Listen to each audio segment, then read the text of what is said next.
asko a Isealde y a la Gazte Asamblea de Arangoiti por invitarnos a estos jardunaldis. Y bueno, pensamos que es muy importante, si queremos darle la vuelta a todo esto, pues bueno, pensamos que es muy importante conocer la realidad para así poder transformarla, y pensamos que bueno, que este tipo de jardunaldis pueden ayudar en ese sentido, en la formación de las personas para poder darle la vuelta a todo esto.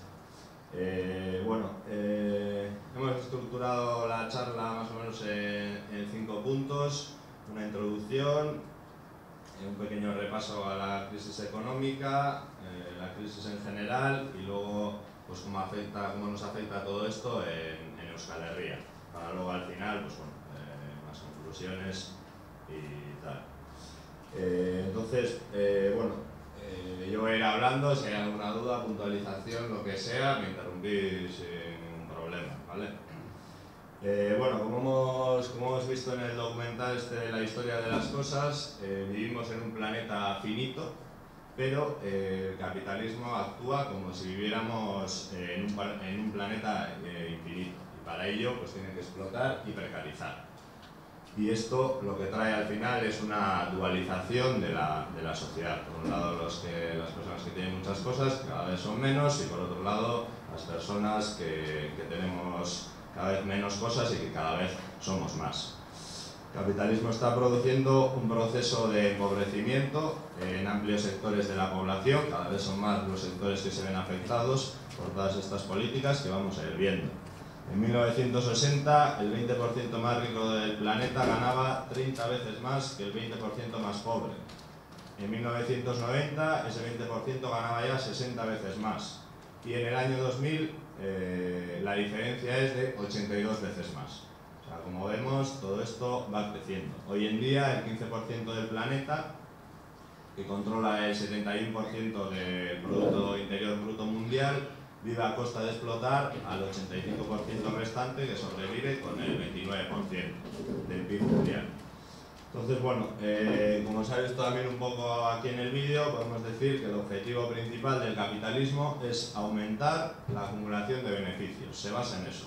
Y esto solo es posible si cada vez saca más beneficio de la mano de obra, por un lado, pagando menos, evidentemente, de las materias primas, explotando los recursos de otros pueblos y expoliando más ferozmente a la naturaleza. Y bueno, como no, este proceso de precarización y explotación pues se agudiza en periodos de crisis como la que estamos inmersos.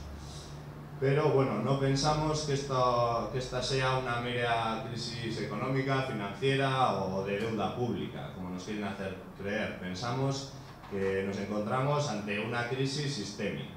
Estamos hablando de, aparte de una crisis económica, etcétera, una crisis social, democrática, una crisis energética, ecológica, de sobreproducción, de hegemonía mundial. Tiene muchos aspectos esta crisis. El capitalismo está en crisis, y las crisis, que bueno, hemos ido viviendo en los últimos años bastantes, desde el 73, el 82, el 87, etcétera, etcétera, todas estas crisis son inherentes al capitalismo. Entrando un poco en la crisis que estamos padeciendo ahora, vamos a hacer un breve repaso desde los años 70 hasta aquí, cómo se ha ido desarrollando todo esto y cómo hemos llegado al punto en el que estamos, ¿no? Cómo se han ido al fin y al cabo desarrollando todas las políticas neoliberales.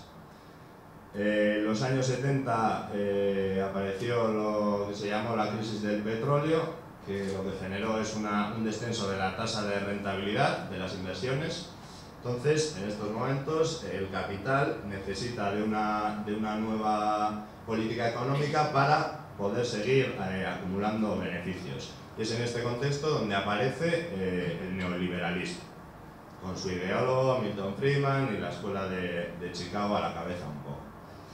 Y la clave de la ideología neoliberal es simplemente la exaltación del mercado como único mecanismo regulador. Es decir, la intervención del Estado es inútil, el mercado es el que al final va a regular toda la sociedad.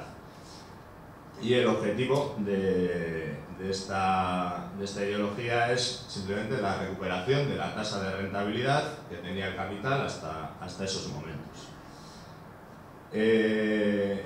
Este aumento de la tasa de rentabilidad se busca articulando unas políticas, ¿vale?, que se basan sobre todo en el ataque a los salarios, el retroceso de las prestaciones y servicios sociales, la contrarreforma fiscal, la desregulación del mercado de trabajo, privatizaciones y una política económica basada en el monetarismo.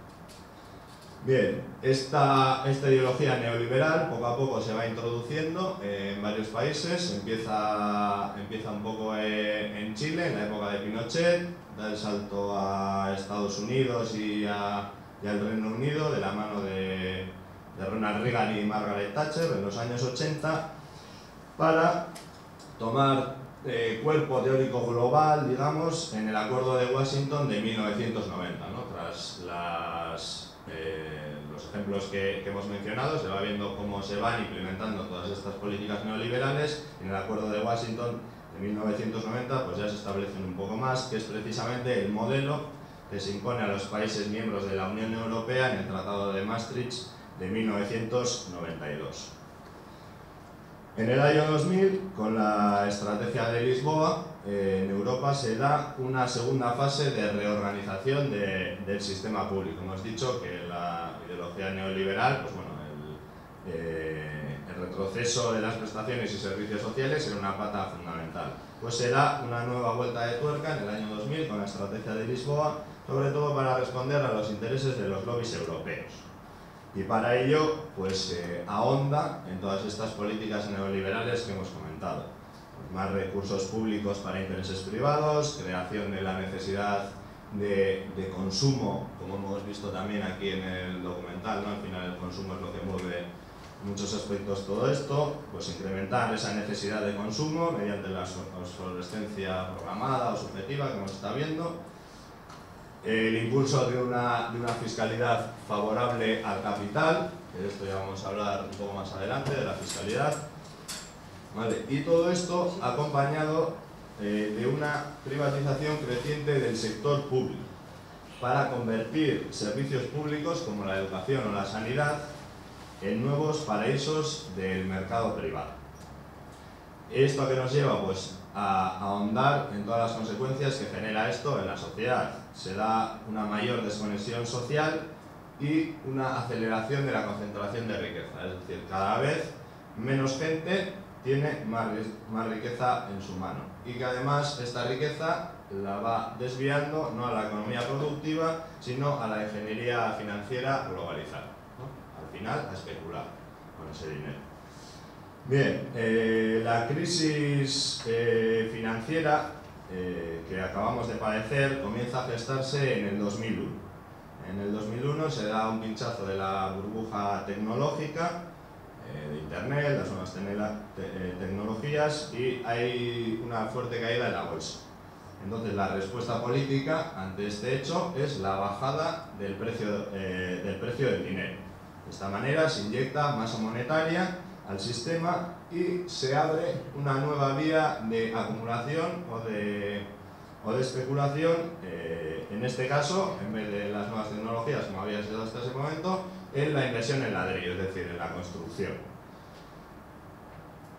Esto se va desarrollando y en el 2007 estalla en Estados Unidos la crisis de la subprime, que todo el mundo hemos oído, o de las hipotecas basura, ¿no? Que es simplemente un gran desequilibrio entre lo que se produce y lo que se consume, sustentado todo esto en un endeudamiento masivo financiero.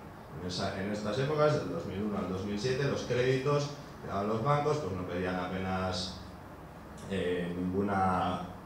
nada para que tú pudieras tener ese crédito. Entonces, bueno, pues todo este endeudamiento se va acumulando y llega un momento en el que estalla. Empieza a subir el desempleo, entonces se empiezan a generar unos impagos. La gente ya no puede pagar esas hipotecas en las que se había metido y las viviendas empiezan a bajar su valor.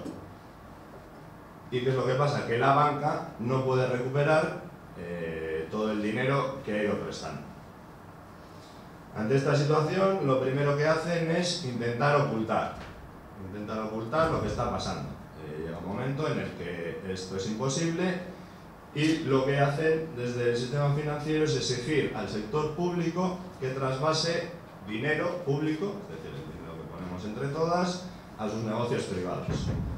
Confeccionan, la gente que ha generado todo esto confecciona una estrategia unilateral que lo único que pretende es reflotar el sistema capitalista.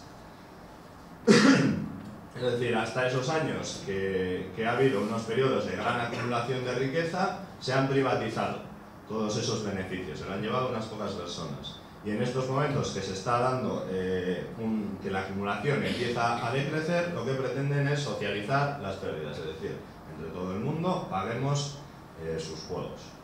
Entonces, ¿cómo hacen todo esto? Pues se implementan unas medidas que evidentemente no van en el camino de solucionar la carestía de la cesta de la compra, o de la gasolina, o de los créditos hipotecarios, nada de eso. Lo que buscan al final es lo de siempre, ¿no? Recuperar su tasa de beneficio. ¿Y cómo hacen esto? Pues principalmente mediante tres frentes. Por un lado, reducir los costes laborales. Por otro lado, una intervención pública destinada al beneficio de intereses privados, ya sea mediante la fiscalidad, ya sea mediante infraestructuras tipo el tren de alta velocidad. Y tercero, lo que hacen es profundizar en el capitalismo, haciendo una apuesta decidida por la terciarización de la economía, abandonando a su suerte a sectores estratégicos como son la ganadería, la pesca, la agricultura y la industria. Bueno, esto es lo que pasa un poco a partir del 2007, y ya en el 2008 decíamos que estas medidas que se estaban tomando lo único que iban a traer es una profundización en la explotación y precarización de la clase trabajadora, pero no solo de la clase trabajadora, de varios sectores populares muy amplios. Y bueno, pues se ha visto que efectivamente se han precarizado aún más las condiciones laborales, el paro ha subido, el gasto social se ha hecho más débil, la dependencia respecto al mercado ha crecido, cada vez hay menos dinero para repartir vía presupuestos, y además ese dinero que cada vez es menos se está desviando a intereses particulares. Y esto genera que al final haya cada vez la protección social sea menor. Es decir, se sigue profundizando en esa dualización social, pues que la gente que tiene mucho y la gente que cada vez tiene menos. La clase trabajadora y las clases populares cada vez están más protegidas y las instituciones cada vez tienen menos responsabilidad en la protección de la sociedad. Bien, entonces, como hemos dicho, los poderes financieros que controlan los estados, en el vídeo este como nos aparecía ahí el dibujito este del hombre gordo que andaba ahí con el del gobierno, pues bueno, esos poderes financieros, que al final son los que controlan los estados, hacen intervenir al sector público para darles barato todo el dinero que necesitan, ¿vale? Pero esto se hace en contra de lo que se supone que es la lógica neoliberal, que la filosofía neoliberal lo que dice es que la intervención del Estado tiene que ser mínima y a poder ser ninguna. Entonces, ¿qué está pasando? Que cuando ven que su tasa de rentabilidad disminuye, ahí ya rompen con sus reglas y dicen, bueno, ahora sí que intervenga el Estado, pero para salvar nuestros beneficios. Hasta mediados de 2011 a la Banca Europea ha absorbido 1,6 billones de euros en ayudas públicas, o sea, es decir, dinero que entre todas hemos puesto, pues se lleva a intereses privados. Seguramente este sea el trasvase de riqueza pública a manos privadas más grande de toda la historia. Entonces, como con la crisis de las hipotecas basura, la banca ha frenado su acumulación de capital, llega el sector público y se apresura a crear todos los elementos y leyes y lo que haga falta para que se sigan manteniendo esa acumulación. Entonces, para ello, los países, ¿qué es lo que tienen que hacer? Tienen que bajar su gasto público. y se empiezan a endeudar, pero no para mejorar la vida de la mayoría de la población, sino para prestarle dinero a los bancos. Y esos mismos bancos, bueno, el Banco Central Europeo solo le puede prestar dinero, no puede prestar dinero a los estados, solo le puede prestar dinero a los bancos, que se lo presta al 1%. Y los bancos, en vez de invertir en préstamos en la economía productiva, lo que hacen es comprar deuda pública de los estados, ¿no? Y todo esto ya lo hacen a un interés del 4 o 5%. Es decir, en plena crisis financiera, se supone, los bancos y los fondos de inversión y todo esto siguen haciendo negocio. Por estas políticas, de lo que pasamos es de lo que era una crisis de hipotecas difíciles de pagar, ¿no? Porque se había inflado toda esa burbuja, pasamos a una crisis de deuda pública también muy difícil de pagar. No es una nueva crisis, es simplemente la consecuencia de la anterior, y la receta que están aplicando para supuestamente su cura, al final es la misma que con la crisis financiera. Es decir, más dinero a la banca y más recortes del gasto público. Es decir, provocando crisis, al final generan, se supone, en el mercado un miedo en la inversión, etcétera, etcétera, nadie se quiere prestar el dinero, y eso que genera que los estados, su deuda pública, tengan que subir el interés. Por lo tanto, esas mismas personas que están creando toda esta situación, al final siguen haciendo negocio con todo esto, ¿no? Es un círculo en el que siguen haciendo negocio. Y bueno, todo esto pasa después de que desde el cárcel, por ejemplo, se propusieran unas medidas audaces para crear un parque público de viviendas en alquiler social, ¿no? Que, bueno, pues diferentes colectivos con los que buscábamos complicidades para llevar todo esto adelante, pues nos decían que era utópico, que el sector público no tenía dinero, que había unas reglas de juego que no se podían romper, de no intervención, de no endeudamiento presupuestario, pero bueno, como podemos ver, cuando esta filosofía neoliberal se rompe, cuando el capital necesita seguir manteniendo la tasa de rentabilidad, ¿no? Lo que se supone que no se puede hacer, pues bueno, cuando tienen problemas se hace sin ningún problema. Bien, eso sería un poco lo que ha sido hasta ahora un poco el desarrollo de la crisis económica. Pero como hemos dicho al principio, creemos que esto no es una mera crisis económica. Nos encontramos ante una crisis con diferentes aristas. Hemos mencionado la crisis económica, pero podemos hablar también de crisis democrática. Desde mayo de 2010, con el primer rescate griego, los puestos económicos clave de los gobiernos los van asumiendo directamente dirigentes o exdirigentes del sector financiero, precisamente del sector que ha generado toda esta situación.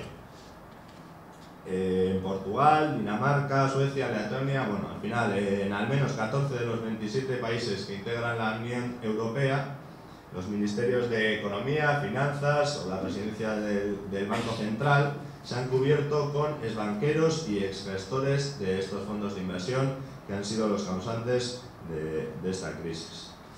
Pero todo esto ya llegó en el otoño pasado a un punto ya absolutamente increíble con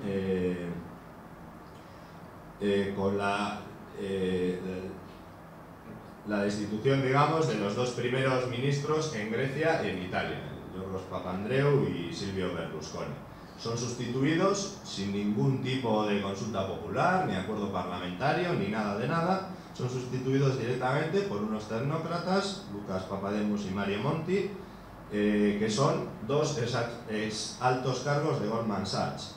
A la vez se pone también en la presidencia del Banco Central Europeo a Mario Draghi, otro exdirectivo de Goldman Sachs.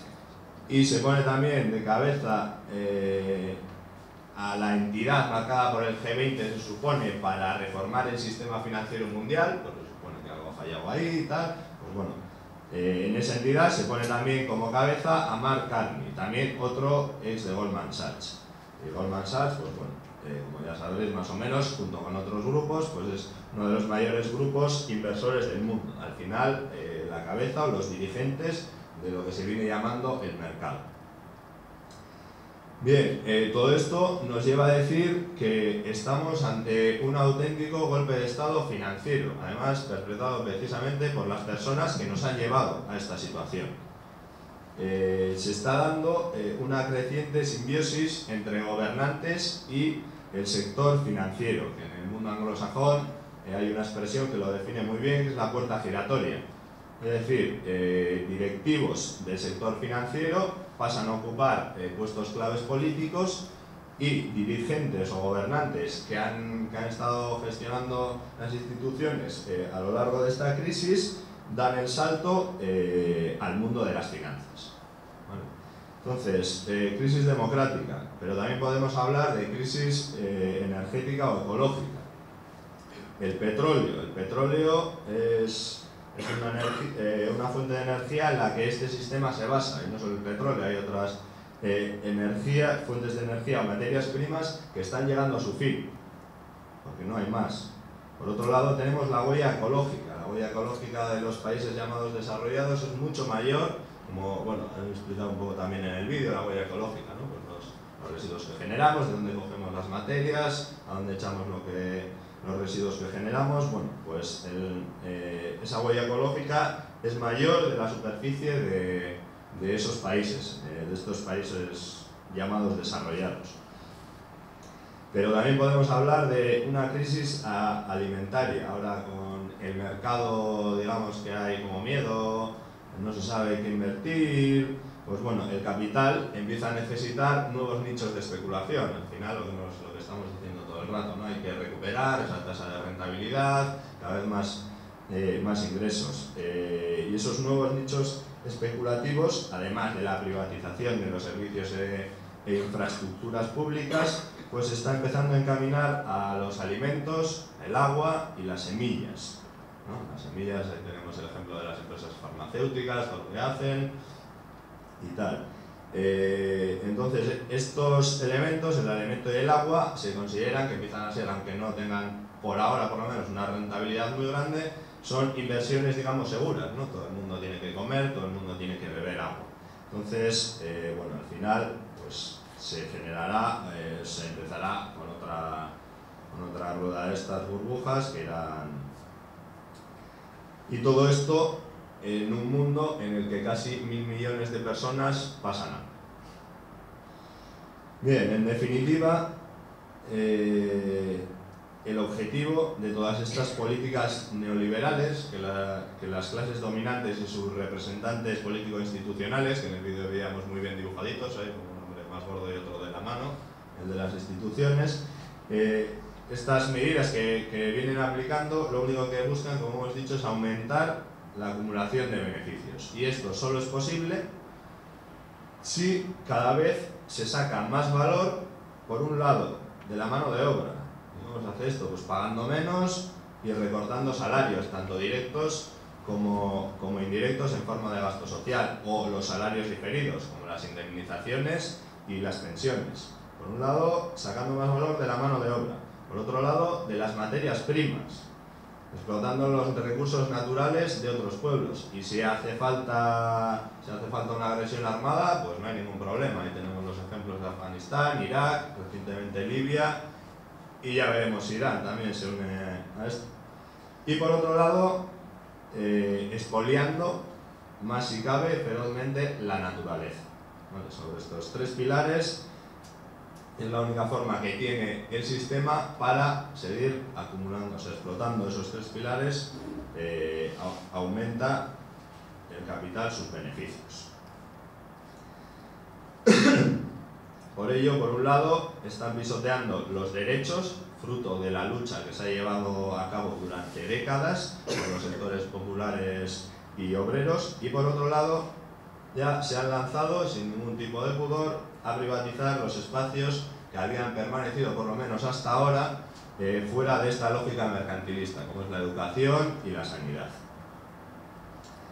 Bien, y todo esto tiene su plasmación en Euskal Herria, claro. Hasta ahora pues, bueno, hemos hecho un poco una exposición así general, pero todo esto tiene su plasmación en Euskal Herria. Esto no es algo que pase por ahí y de lo que no suframos sus consecuencias.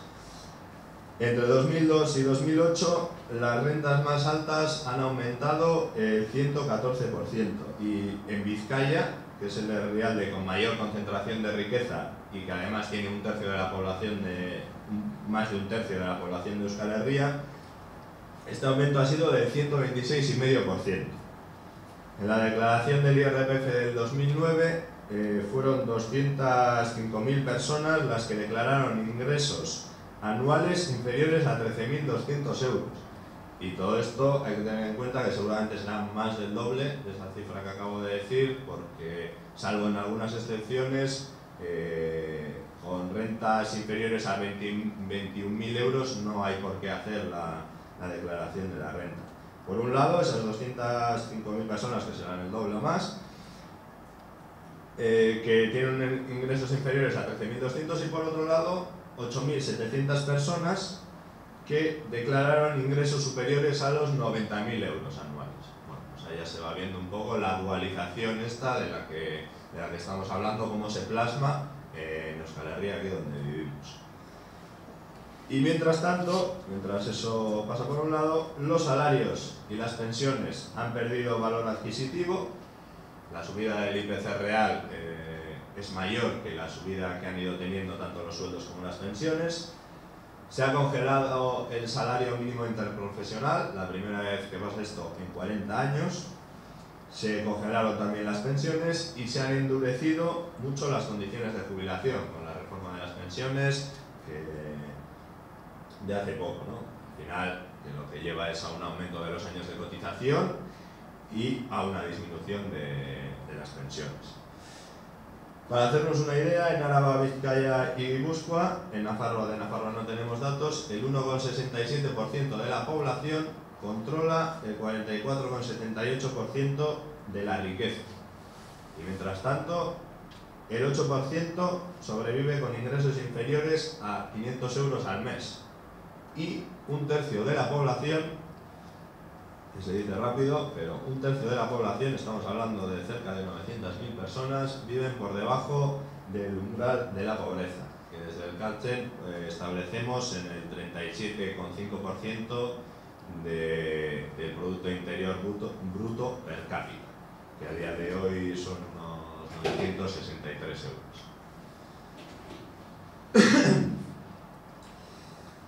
Bien, la crisis ha dejado al descubierto, también aquí en Euskal Herria, que la intervención del sector público es en favor de la iniciativa privada, a través de leyes que desregulan y desprotegen el mercado laboral y los servicios y prestaciones sociales.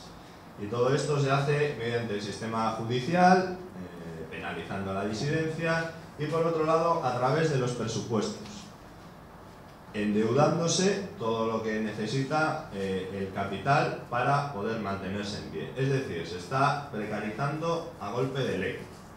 Las instituciones que se supone que nos representan están legislando para que el capital siga acumulando sus beneficios. Esto quiere decir que, en contra de la filosofía neoliberal que comentábamos antes, el sector público sí interviene en la economía, pero no interviene en la economía, como hemos dicho, para mejorar las condiciones de vida de la inmensa mayoría de la población, sino en favor de las clases dominantes. Y para ello utiliza varios instrumentos, que los hemos agrupado en tres. Por un lado, elabora reformas laborales. Por otro lado, desarrolla una política de impuestos absolutamente regresiva. Y tercero, legisla a favor de la liberalización y privatización de los bienes públicos. ¿Vale? Entonces vamos a ver ahora un poquito cómo se hace todo esto, cada punto. ¿Vale? Por un lado, elabora reformas laborales, que su único objetivo al final es que desaparezca todo obstáculo para que la explotación de trabajador sea lo más sencilla para el empresario.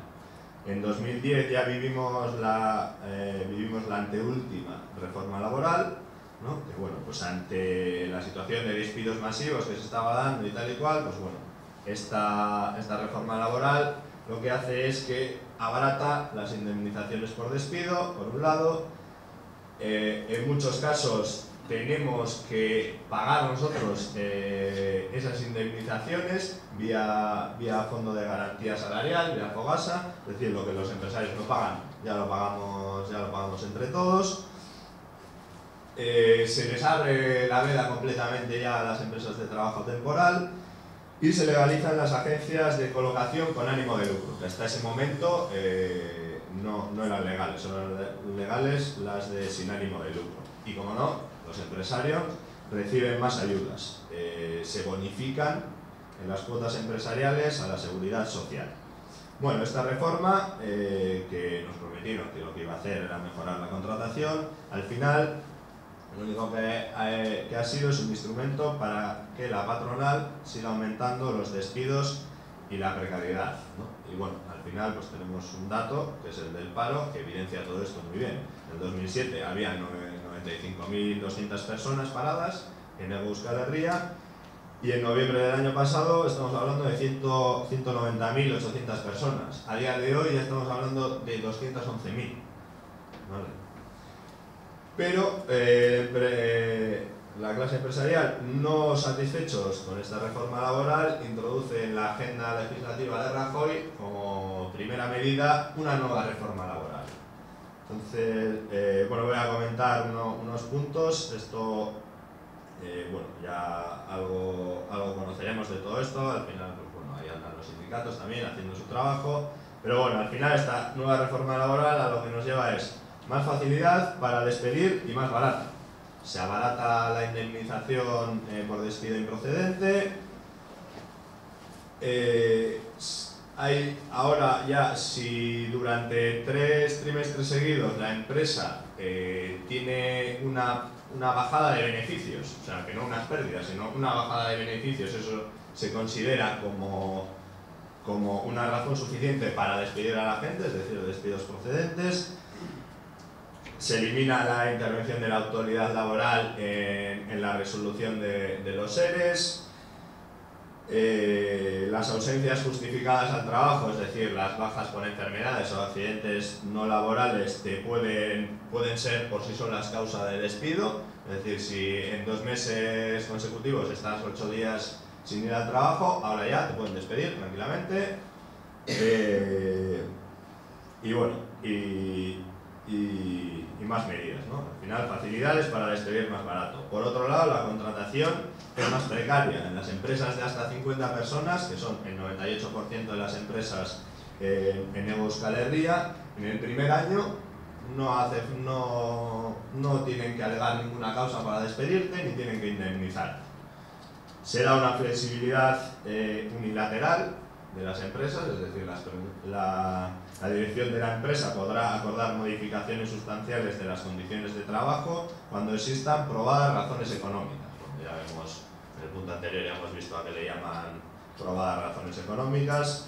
Se da un debilitamiento de la negociación colectiva, se pone el convenio de empresa por encima del sectorial, se elimina la ultraactividad y se prioriza, mediante incentivos fiscales y bonificaciones a la seguridad social, la contratación de las personas que se encuentran cobrando las prestaciones por desempleo, dejando a un lado a las personas que también están desempleadas, pero que ya ni siquiera están cobrando ningún tipo de prestación.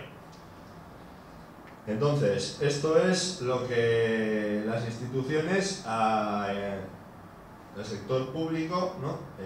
Con la legislación nos va precarizando en el campo de las relaciones laborales.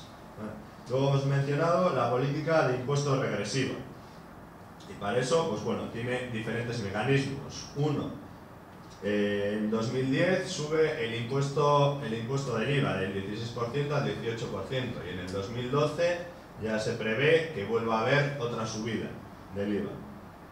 Por otro lado, no se han atrevido a gravar, ni aunque sea testimonialmente, los ingresos del 2% de la población más rica, ni las operaciones en bolsa, ni los movimientos de capital o cualquier elemento que al final afecte al sistema financiero.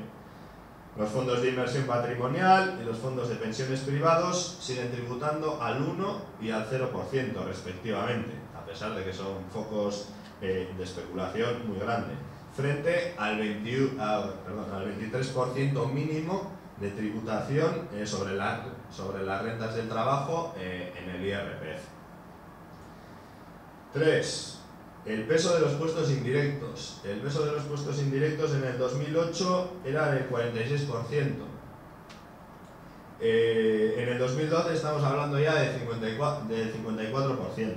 Estos impuestos indirectos son al final los que no introducen ningún elemento de progresividad, es decir, da igual los ingresos que tú tengas, que todo el mundo va a pagar el mismo impuesto.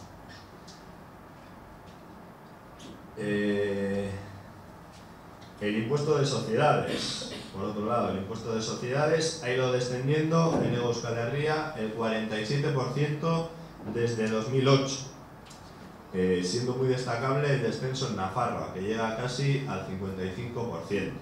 Este impuesto de sociedades, que al final es el impuesto que pagan las empresas, no se ha dado como nos quieren vender, principalmente por la bajada de la actividad económica que ha traído la crisis, ni mucho menos. Principalmente el descenso de este impuesto de sociedades se debe a la bajada de los tipos de interés, es decir, a lo que pagan realmente a esas empresas en los impuestos, y por otro lado por el fraude fiscal, que es una lacra que cada vez es mayor y se está consolidando. Todo ello, esta bajada del impuesto de sociedades, al final lo que genera es una recaudación presupuestaria menor. Estamos hablando de que en el 2008 en Euskal Herria se ha pasado de 2.590 millones de euros a en el 2012 1.370 millones de euros. Es decir, el dinero que tenemos mediante los presupuestos para repartir pues ha ido mermando de esta manera, pero precisamente porque las empresas cada vez pagan menos. Y cuando los beneficios de las empresas constituyen mucho más de la mitad de la riqueza generada, porque las empresas, su recaudación, o sea, los beneficios de estas empresas solo han descendido ligeramente, y encima este descenso ligero ha sido a cuenta del empleo, empeorando las condiciones de los trabajadores. Y llegamos al punto en el que de cada 100 euros que se recaudan en Euskal Herria, en el 2012 solamente 8,9 euros vienen pagados por las empresas, cuando en el 2008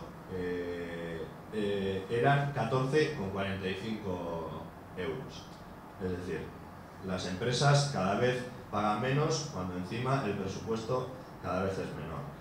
Por otro lado tenemos también los gastos fiscales, que suponen en la CAB y en Nafarroa el 49 y el 44% respectivamente del total de lo recaudado, cuando en el 2008 este porcentaje era un 5% menor.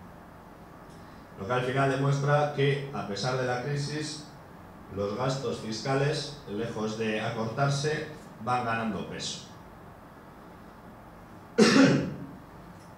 Bien, con estos gastos fiscales o vacaciones fiscales, es lo mismo, vacaciones fiscales ya todos hemos oído más o menos esa palabra, solo con las vacaciones fiscales de un año se podría afrontar de una vez por todas y acabar con el problema social de la vivienda. Es decir, se podría crear un parque público de más de 85.000 viviendas de alquiler social. Al final, esto acabaría con el problema que tenemos con la vivienda, simplemente con las vacaciones fiscales de un año. Por otro lado también tenemos toda la riqueza, todo el Producto Interior Bruto que se escapa a los impuestos a través de paraísos fiscales o del fraude fiscal. Fraude fiscal es decir, lo que no se paga a Hacienda, que sobre todo evidentemente lo llevan a cabo los empresarios. Estamos hablando ya de un fraude fiscal de 10.000 millones, según un profesor de economía de la UPV. 10.000 millones de euros, cuando estamos diciendo que el presupuesto para el 2012 es de 1.370 millones de euros. El año pasado ya señalábamos en un análisis que el IBEX 35, la bolsa en el Estado español, que al final es donde cotizan las empresas vascas, fue el índice europeo que más rentabilidad dio por dividendos, es decir, que las empresas más beneficios repartieron entre sus accionistas, en muchos casos doblando la rentabilidad de los índices americanos.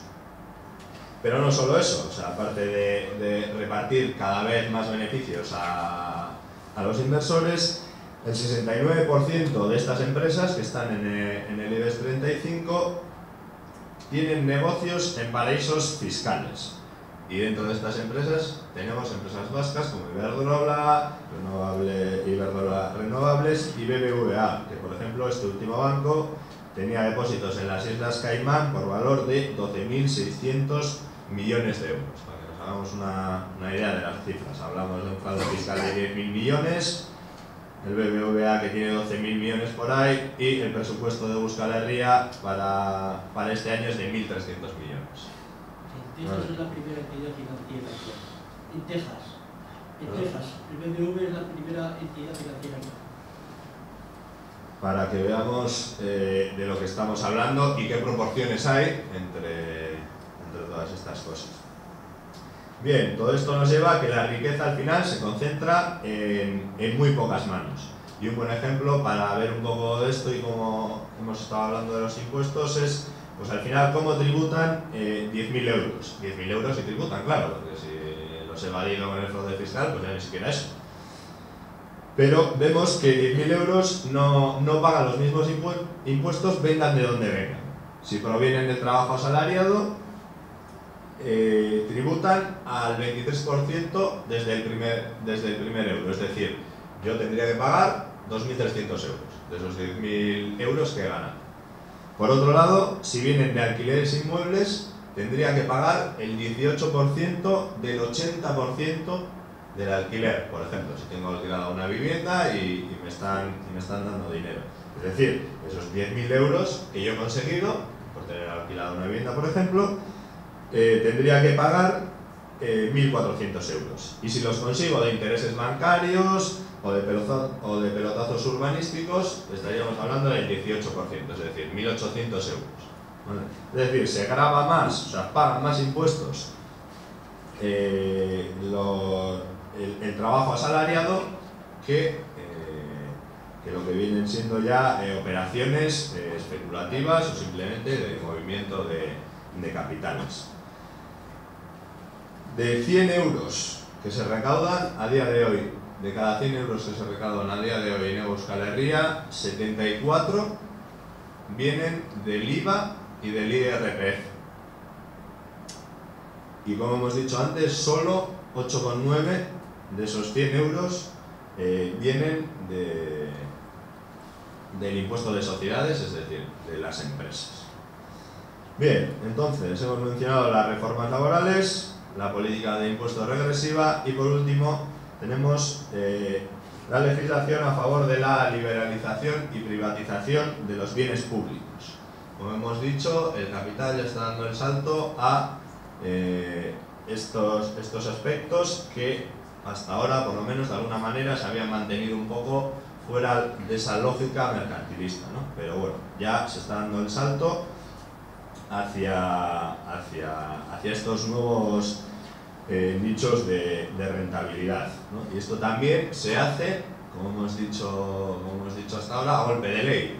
No son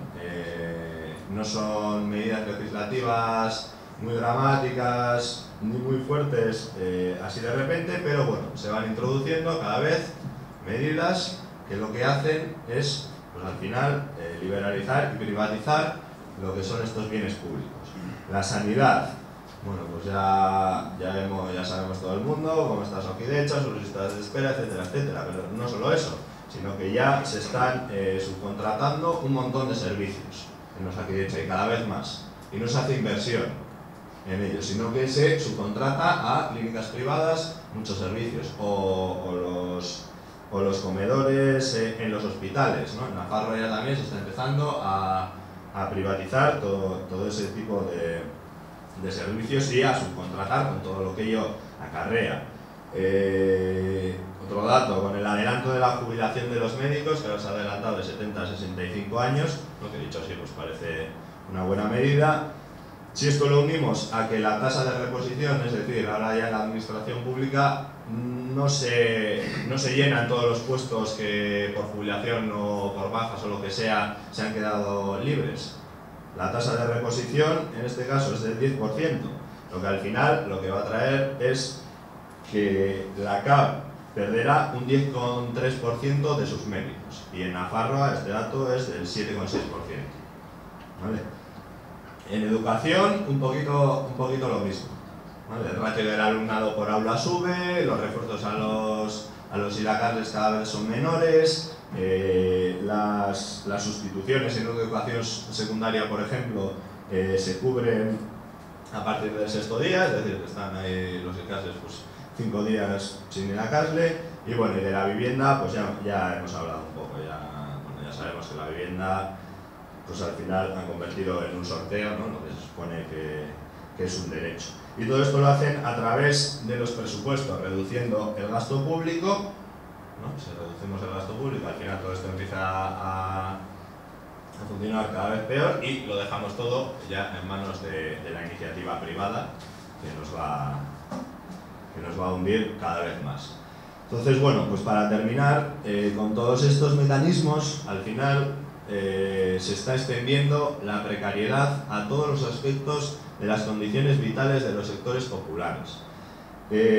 Ya no hablamos solo de una precarización del mercado laboral, estamos hablando de una precarización social. Es el nuevo método de opresión que tiene el capital. Hablamos de miles de personas, como hemos mencionado antes, 900.000 en Euskal Herria, condenadas a vivir con ingresos inferiores al umbral de la pobreza. 211.000 personas en el paro, 500.000 personas trabajadoras con ingresos menores del umbral de la pobreza, las prestaciones por desempleo reducidas, endurecimiento de las condiciones para acceder a las rentas sociales. Por otro lado, reforma de las pensiones, el SMI congelado. El uso de la vivienda ya se ha convertido en un elemento de consumo de lujo. El alquiler está de una media de 900 euros al mes. Es imposible comprarse una vivienda, necesitaríamos 114 años para poder pagarla. Se están dando 6 desahucios al día. Por otro lado, la paulatina privatización de los servicios básicos y sociales, como hemos mencionado. La huella ecológica, que ya hemos mencionado. En Euskal Herria utilizamos 3 Euskal Herrias más de las que tenemos para generar los recursos que necesitamos y para echar los residuos que generamos. Hay una ausencia total del reparto del tiempo de trabajo productivo y reproductivo. Hay un aumento del nivel de endeudamiento, la deuda pública, ya hemos hablado de todo eso también. Y se está produciendo un proceso de mercantilización de cada vez más aspectos de la vida. Ya estamos llegando al ocio, a la cultura. Y todo esto con unos aumentos en los recibos de la electricidad, del agua, el gas, el transporte, etcétera, etcétera.